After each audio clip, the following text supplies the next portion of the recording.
Ladies and gentlemen, my name is Anton Shmatonov. I am the managing partner at MAGENTA Legal law firm. We have been doing conversion procedures for various depository receipts issuers for more than 3.5 years already, such as Gazprom, Lukoil, Tatneft, Sberbank, MTS, TCS, Tinkoff, Headhunter, HH, and many others. Today we're going to speak about Ozon depository receipts, which will probably launch on the 1st of December. We are yet waiting for the official announcement of the start date, but most probably it will be on the 1st of December. Also, we will touch upon the issue of CIAN or CIAN depository receipts forced conversion.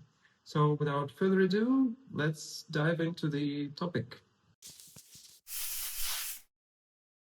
So Ozon depository receipts and forced conversion. First of all, what's happened? On the 1st of December 2025, the conversion is to launch. This is not yet officially confirmed if you're watching this video in November, or maybe it has already been, but we will, of course, post it in the comments whether the starting date has been officially announced and what actually is the starting date. So the rules for the forced conversion were published on the 11th of November, like 2 days ago, counting from the day when this video is being recorded. Ozon Holdings, which was a company based in Cyprus, now has been renamed to Ozon Public Joint Stock Company and changed its place of incorporation to Russia, to Special Economic Zone. Now its shares are already traded on the Moscow Stock Exchange, MOEX, and its register in Russia has been announced already and appointed as Reester Proton, joint stock company, Proton. Just a few words about this register. It's not one of the well-known registers, at least not in the top of them, like Rosto or VTB probably. And according to the official or publicly available data, Proton, as of last year, was a small enterprise with the staff of 15 or less persons. But maybe they have increased their staff for this year, we don't know. What we know is that they are somewhat focused on the redomiciled companies, and they have experience with work in the registers of the shareholders from Cyprus and some other foreign jurisdictions. So probably they will have enough expertise for handling this procedure of forced conversion. So yes, on another note, CIAN or CIAN has also redomiciled to Russia. And we already know that its GDRs are to be forcibly converted by law also as well. But when we say forcibly converted by law, it means that they have to be forcibly converted, but based on the applications of the holders. So let's go further. So probably some of you may be already in the issue, in the subject, and understand what forced conversion actually triggers, what it is. But for those who have never experienced something like that and just hold Ozon DRs, just a couple of words about that.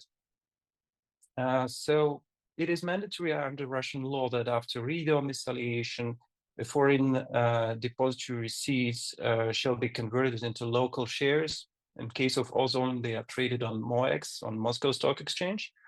If these ADRs, depository receipts, were held within the Russian perimeter, within the Russian infrastructure, then they are converted automatically without any applications, without any documents and whatever. You cannot stop that. This is done automatically. It's called automatic conversion. Now, if depository receipts are held within the perimeter of the foreign countries with foreign brokers, this will not happen automatically.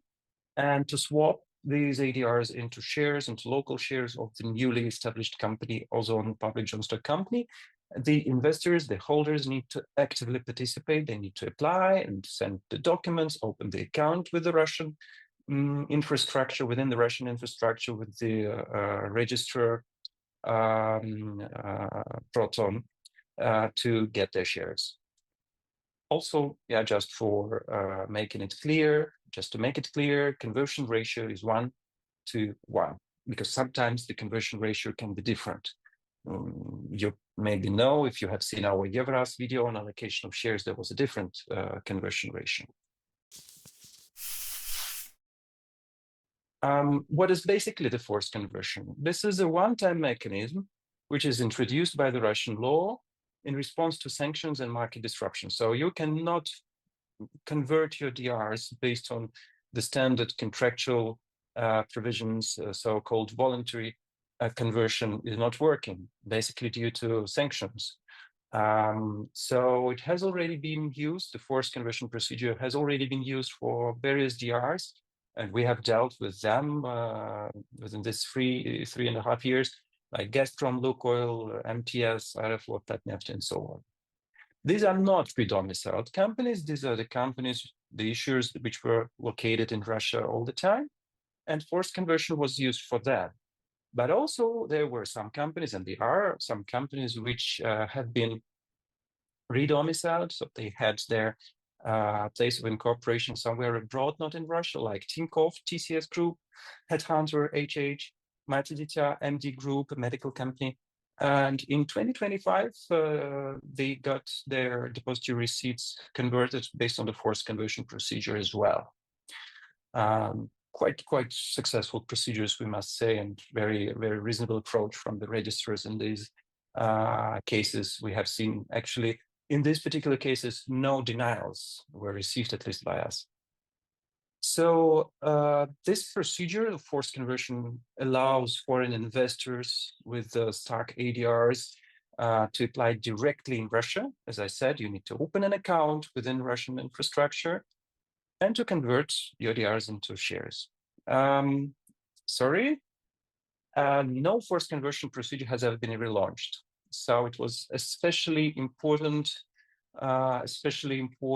for such companies as Gazprom, Lukoil, and some others in 2022, for which there was very little time provided for forced conversion. Many were waiting for the second round of forced conversions, but it never happened. So if someone misses the deadline, doesn't use this procedure, most probably there will not be forced conversion in the future. Let's go to timeline and deadlines. So redomiciliation completion is October 2025. It's basically completed, at least in terms of what is interesting for the investors and for the procedure of forced conversion. As I said, the estimated conversion start is 1st of December 2025. It's not yet officially published. 3 days before the start of the term, there shall be an official announcement, but only 3 days, so it's very short period, and then it already is launched. We think it will be announced quite soon, and most probably it will be 1st of December. The application period is provided by the law. It's 120 days, not too much. It's less than 4 months, basically, if we count 31 days. So if it starts on the 1st of December, it will end on the 30th of March 2026. March 2026 will be the deadline, 30th of March. So as I said, late submission will lead to no conversion. Basically, we have no signs in courts, in the Russian courts, where some of the investors actually sue against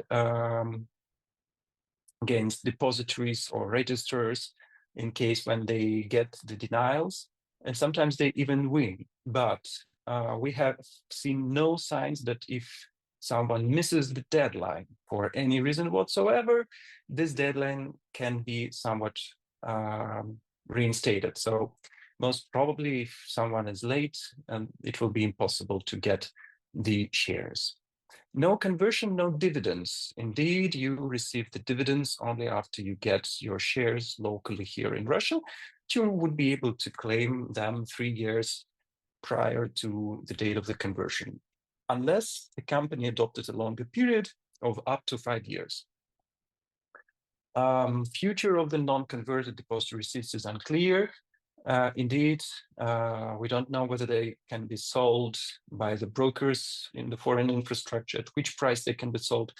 And much will depend, obviously, on the political situation, some circumstances beyond our control. What is good news here, and what is sort of interesting with regard to the procedure of Ozon forced conversion, is that resubmission of the file is allowed. So if you basically submit your first file with the documents quite early, within this 120 days period, I don't know, like 1st of December, for example, Ozon must react, basically Ozon, which is the registrar, must react within 20 working days and provide you with a denial or obviously confirmation that your application will be positively considered and you will get the shares. So you could get this denial within this 20 working days term, and you are allowed to submit the documents once again, but again, you need to do this within this 120-day term. So it brings us to the conclusion that those who start earlier and use the opportunity to submit as early as possible, such people may get the opportunity to rectify the defects, if any. And now we go to the most important and most difficult issue of the documents which are required for the procedure. This list was officially published on the 11th of November 2025. We were actually going to shoot this video a little bit earlier and already prepared an estimated list. Basically, it's what we expected to see, in some points even a little bit better than we expected. But the crucial step is the power of attorney. Unless you're going to visit Russia personally and submit the documents in person, you will need a representative in Russia. And for engaging such a representative, you need to execute the power of attorney, which shall be notarized and apostilled. So if you have not been in this theme, in this subject before, you should be made aware that unfortunately it can be quite tricky now in Europe, in the UK, like in Ireland, and the situation is different even within one country. For example, in Germany, some of our clients experience big troubles in Bavaria, but they don't have these troubles in other territories. Also, there are some other options which we are now using, like online notary and so on and so forth. So yeah, if you contact us, we will of course help you with this and discuss any possible solutions. Also, logistics is now hindered because you cannot simply send by DHL to Russia, for example. So that may take some time, several weeks, for example. Again, unless you use some solutions that we probably might help you to find. It brings us again to the conclusion that the earlier you start, the bigger the chances are that you are able to submit the documents on time, and that you probably will be able to save some time and some money for paying for urgent deliveries, urgent notaries, urgent translators, and urgent legal services as well. Now to the other documents for individuals, basically. On the first point, on the first item, we put notarized or notarial inspection of your broker's online account, which is made by a Russian notary. Indeed, it may seem a little bit weird, but we have been used already here to this procedure like 2 years ago, or maybe even 3 years already ago. It became like a new normal procedure in such types of projects, doing this notarized inspection of your broker's online account by a Russian notary, actually including providing the notary with login and password to browse through your account. This is necessary to see the dates when you probably purchased the position, Though in Ozon particular case, the most important dates are the dates which are closest to the application date and to the date when the forced conversion actually is announced. So the purchase date is not so important, but in the rules it's written that Ozon and Proton have the right to request additional information. So we of course encourage you to fix and to show in the protocol of the notarist inspection as many data as possible if seen from your online account. Sorry. Second point, account statements from your broker. They must be also notarized and apostilled. And this is the most difficult thing here, which is why we are usually using notarized inspection, because most of our clients just have no opportunity to get these statements in a notarized and apostilled form. Just a few of them during this 3 years term managed to provide such documents to us. So in all other cases, we have to do notarized inspection. Third point, passport and ID. Also notarized copy and apostille. That's not that difficult, obviously. This must be the document, passport or ID, which are indicated in the power of attorney and in all other documents on the file, like a questionnaire, application, and so on. Fourth point is a little bit more tricky, or I should rather say the most tricky. This is the custody chain. It might be not that important because in the past we had cases when we had incomplete custody chain. What is basically custody chain? Custody chain is your broker and intermediary brokers, depositories, and custodians above it. You need to provide all of them up until the superior depository, like, for example, in Europe, it was like Clearstream and Euroclear. So you need also to provide their address, their emails or websites, their identification numbers, and so on and so forth. But we know some solutions how to act when you don't have this information. You should request this from your broker. You may get the denial from the broker, and this is general approach, which leads to generally this is the approach which leads to positive result. So I cannot say that you will guaranteed get the conversion, get the shares, but usually this is what helps. And number 5 is tax ID. The rules from Proton do not provide for such a requirement, but we strongly suggest that you do this and send it to Russia if you use, again, representatives, unless you go in person, because otherwise, if in the future you get the dividends and need to provide this document additionally, this will cost you a lot of money. So probably you should do this in advance. Also, notarized copy and apostille. Now, the other documents, less complicated here, but also very important, and you cannot just apply without those documents. These are application. Certainly, if you engage lawyers, such as our law firm, we prepare this for you and sign based on the power of attorney. Personal data consent, same thing. Questionnaire. Here, it's a little bit more complicated than in some other cases. We need to open an account with Register Proton so that the shares could be credited onto this account. And this is the questionnaire which you need to fill in to open such an account. The tricky thing here is that in the rules of Proton, it's written that basically we think that it's written that it should be personally signed by you in front of the foreign notary, also with apostille. It's not written that it can be signed based on the power of attorney. We will certainly check this and probably will find the answers later in the comments section below. Next point is documents that confirm that you just cannot use the standard voluntary conversion.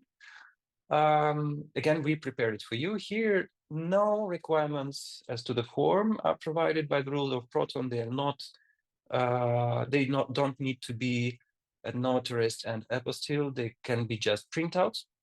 But yes, we need to provide it, although it seems to be like the reason why the forced conversion exists, right?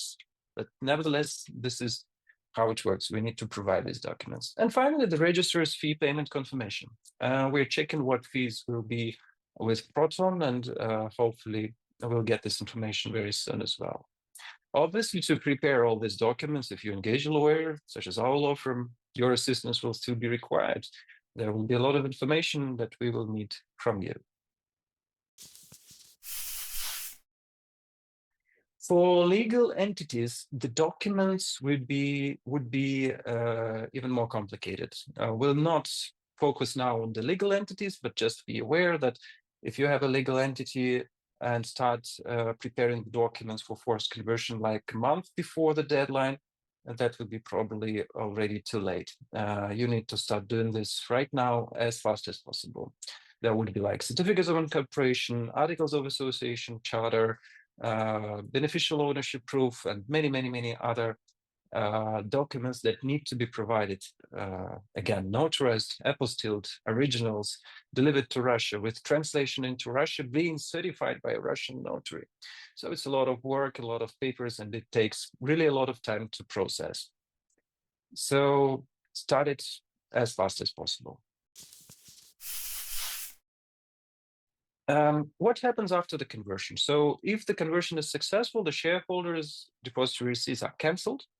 For that, you actually sign in the application, or we sign for you, and you, of course, need to agree to give us such powers to sign this application.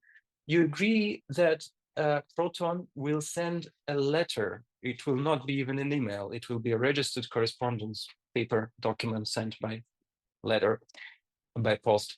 It will be sent to the broker and maybe even to the other participants in this chain of custodians, custody chain, which we discussed a little bit earlier, so that your broker would be able to cancel your DRs based on the forced conversion, which is successfully executed in Russia.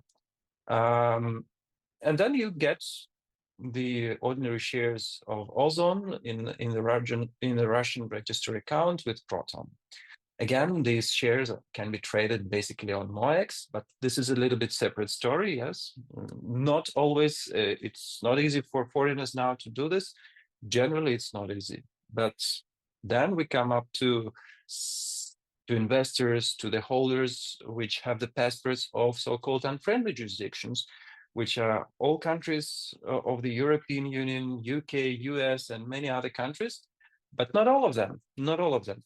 But if this is the case, if you're a holder of passport of an unfriendly jurisdiction, then your shares will be held in a restricted Type C account, or Type S account in Russian it's called. And you cannot sell or transfer these shares abroad under current regulations. This will last until some geopolitical situation changes. You will regain, however, the right to receive the dividends. You will be able to reclaim the dividends for the 3 previous years, because when you were the holder of the DRs during these years, you probably did not get dividends, right? According to the Russian legislation, you will be able to claim them 3 years before the conversion date, unless a longer term is provided by the charter or by the articles of association of Ozon. Here, it can be up to 5 years. And there are some companies, at least one I know, that provided actually such term 5 years. But again, if you are a holder of the passport of an unfriendly jurisdiction, these funds will also be frozen on Type C, Type S account. Here it will be a bank account, not a custody account. This is an account for money, but they will be blocked. This money will be blocked. These funds will be blocked. They can be used only to pay Russian taxes and for some other very selected options. Now, the next question, which quite often arises when we discuss the projects with our clients, what about sanctions? you need to check sanctions, implications, compliance issues, and your local regulations with your local lawyers. Please do this. For European Union, UK, US residents, that may be important. We do not advise on sanctions compliance and local laws of foreign jurisdictions. We provide support under Russian laws only. Another question is a financial one. And here I must say, I must make a disclaimer that, of course, it's not a financial advice. We are not financial advisors. Please advise someone who is more experienced in these affairs. It's just our internal calculation, which may have some inaccuracies. However, you can see the data for approximately end of February, beginning of March 2022, and approximate figures, how much the shares of the depository receipts cost on this date. For 4 companies, 2 of them have already finalized their conversion procedures, and you can also see the current prices for the shares within the Russian perimeter, end of October and beginning of November. Approximate numbers, please.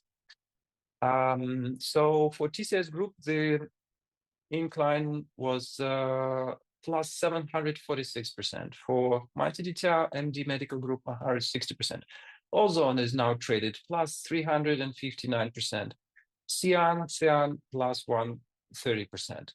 So this is just a basic indications on how the price has changed or is changing right now.